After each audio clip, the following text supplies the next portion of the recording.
सोचिए, एक सुबह आपकी बच्ची स्कूल जाने के लिए तैयार हो रही है। उसके बैग में किताबें हैं, पेन कॉपी है। वो उत्साह से भरी हुई स्कूल पहुंचती है। उसे वहां मांगा जाता है वर्जिनिटी सर्टिफिकेट। सोचिए, क्या रिएक्शन होगा आपका जब आपकी बच्ची का जिस जगह वो पढ़ती है वहां वर्जिनिटी सर्टिफिकेट मांगा जाए और नहीं देने पर टीसी देकर धमकाया जाए और ये कहा जाए कि आपकी बच्ची का भविष्य बर्बाद कर दिया जाएगा। कोई भी संस्था उसे दोबारा दाखिला ही नहीं देगी, वो आगे पढ़ ही नहीं पाएगी। अब सोचिए, जिस माता पिता को ये कहा गया होगा उन पर आखिर बीती क्या होगी। ये कल्पना नहीं है, ये एक शर्मनाक हकीकत है। उत्तर प्रदेश के मुरादाबाद में एक 13 साल की बच्ची जो पढ़ना चाहती है, माता पिता के लिए कुछ करना चाहती है, जिसके अपने सपने हैं, मदरसे में मात्र दाखिले के लिए उसका वर्जिनिटी सर्टिफिकेट मांगा गया। जो मदरसा एक बच्ची का वर्जिनिटी सर्टिफिकेट मांग रहा है, वहां पढ़ाया भी क्या जा रहा होगा, कैसी शिक्षा वहां पर बच्चों को आखिर दी जा रही होगी। क्या लोगों को ऐसे माहौल में या ऐसे मदरसे में अपने बच्चों को शिक्षित करना चाहिए? वहां पर क्या उनको भेजना चाहिए शिक्षा के लिए? आखिर ऐसी कौन सी जरूरत आ पड़ी कि मदरसा बच्ची का ही वर्जिनिटी सर्टिफिकेट मांग रहा है? देखिए, इसमें सबसे बड़ा सवाल तो ये कि आखिर किसने यह हक दिया मदरसे को ये सर्टिफिकेट मांगने का। मदरसे की इस बेशर्मी के बाद तो लोगों को ही इस मदरसे से पहले परफॉर्मेंस सर्टिफिकेट मांगना चाहिए। ये पूरा मामला पाक बड़ा स्थित जामिया असानुल बनात गर्ल्स मदरसे का है। 13 साल की बच्ची को अगली कक्षा में प्रवेश देने से पहले वर्जिनिटी टेस्ट कराने की शर्त सबसे पहले रख दी गई। देखिए, हद तो तब हो गई जब परिवार ने इसका विरोध किया तो मदरसा प्रबंधन ने बच्ची की टीसी निकालने तक की धमकी दी, जिससे परेशान होकर पिता सबके सामने आए, क्योंकि मदरसे ने पिता और बेटी के ही रिश्ते को शर्मसार किया, ये कहकर कि पिता के बेटी के साथ नाजायज संबंध है। सोचिए, एक शैक्षणिक संस्था जिसका काम बच्चों को शिक्षित करना है, वहां के मैनेजर, वहां के प्रिंसिपल की ये मानसिकता। बच्ची के पिता खुद ये बता रहे हैं कि कुछ दिन पहले ही अपनी माँ का ख्याल रखने के लिए उनकी पत्नी इलाहाबाद अपने मायके चली गई। मुरादाबाद में बच्ची का ध्यान रखने वाला कोई नहीं बचा था, तो वो अपनी बच्ची को अपने साथ चंडीगढ़ ले आए, जहां वो खुद भी रहते हैं। लेकिन जब वापस उसी मदरसे पर वो गए बच्ची का एडमिशन कराने, तो वर्जिनिटी सर्टिफिकेट उनसे मांगा गया। हालांकि 13 वर्षीय छात्रा से वर्जिनिटी सर्टिफिकेट मांगने के आरोपी एडमिशन सेल प्रभारी मोहम्मद शाहजहां को पुलिस ने कोर्ट में पेश किया है। वहां से आरोपी को जेल भेज दिया गया। इस मामले में प्रिंसिपल, रहनुमा समेत अन्य आरोपियों की तलाश में पुलिस जुटी है। अब देखिए, इसमें मदरसे का ये कहना है कि आपसी सांठगांठ पति पत्नी की नहीं बन पा रही थी। पत्नी चाहती थी कि बच्ची उनके साथ रहे और पति चाहता था कि बच्ची उनके साथ रहे। इसी को लेकर उन्होंने मदरसे को बीच में घसीट दिया। अब इसमें साफ सवाल तो यही है कि अगर मदरसा इसमें घसीट ही रहा था तो फिर प्रिंसिपल भागी क्यों नहीं वो सामने आ रही हैं? डर किस बात का आखिर उनको सता रहा है और वो कहाँ छिपी हैं? अगर वो गलत नहीं है, मदरसा गलत नहीं है, प्रिंसिपल गलत नहीं है, मैनेजर गलत अगर नहीं थे, तो आखिर इस तरीके से लुका छिपी का खेला प्रिंसिपल की ओर से क्यों खोला जा रहा है? वो क्यों सबके सामने अब तक नहीं आए? देखिए, पुलिस की शुरुआती जांच में ये सामने आया है कि पाक बड़ा के लोधीपुर मदरसा जामिया एहसानुल बनात के एक ही परिसर में मदरसा बोर्ड और यूपी बोर्ड की 1 से 12वीं तक कक्षाएं चल रही हैं। छात्राओं के हॉस्टल से लेकर क्लासरूम तक खामियां इसमें दर्ज की गई। पुलिस की जांच में कुछ ऐसी गतिविधियां और संदिग्ध दस्तावेज भी मिले हैं जिनकी संबंधित विभाग से जांच कराया जाना जरूरी हो गया है। सबसे बड़ा सवाल यही है, एक ही जगह जो ज्ञान और संस्कार देने के लिए बनाई गई है, वहां इतनी बेशर्मी कैसे? वर्जिनिटी सर्टिफिकेट किस आधार पर मांगा गया? जहां छात्रों का चयन उनके गुण और ज्ञान के आधार पर होना चाहिए, वहां वर्जिनिटी सर्टिफिकेट से क्या पता लगाया जा रहा है कि किसको पढ़ाया जाएगा और किसको नहीं?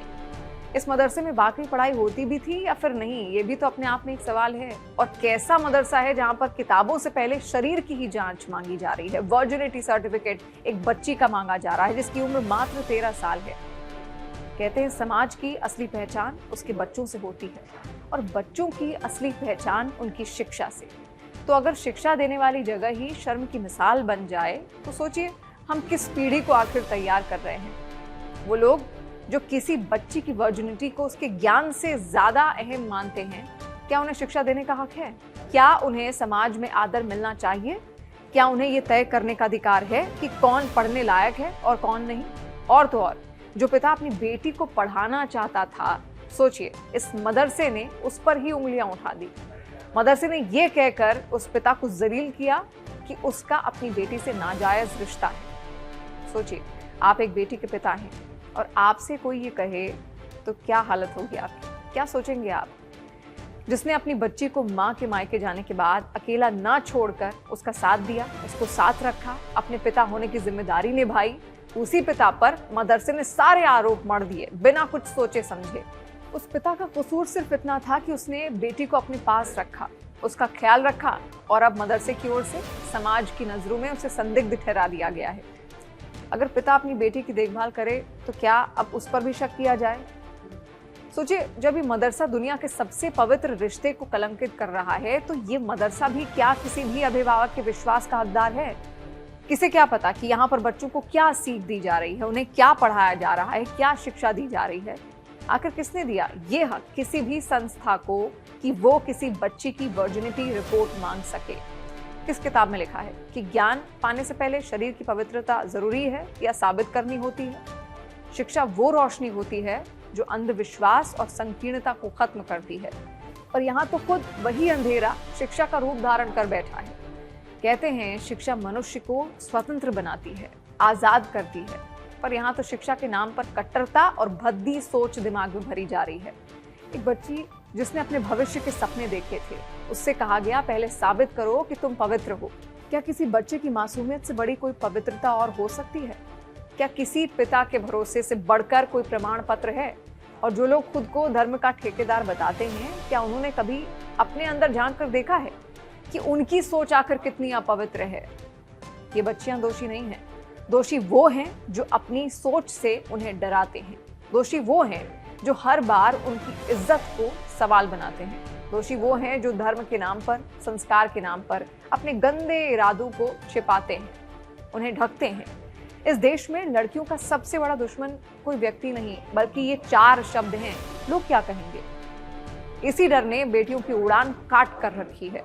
इसी सोच ने हर घर की दीवारों के पीछे कई सपने दफन कर दिए हैं, और अब यही सोच वर्जिनिटी सर्टिफिकेट तक पहुंच गई है।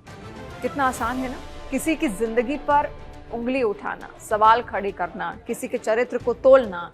लेकिन कभी किसी ने सोचा है कि शक की सुई जब किसी बच्ची के दिल में चुभती है तो उसकी आत्मा तक काम जाती है, जैसे उस 13 साल की बच्ची के साथ हुआ होगा।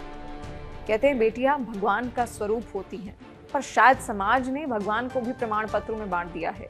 अब देवी पूजा नहीं, डॉक्यूमेंट चेकिंग चल रही है। लेकिन बेटियां सवाल नहीं, जवाब हैं। वो जवाब जो समाज के हर ताने का सामना करती हैं, वो जवाब जो हर शक का अंत कर सकती हैं, अगर हम उन्हें बराबरी, भरोसा और सम्मान दें तब। अब वक्त आ गया है कि समाज आईना देखे।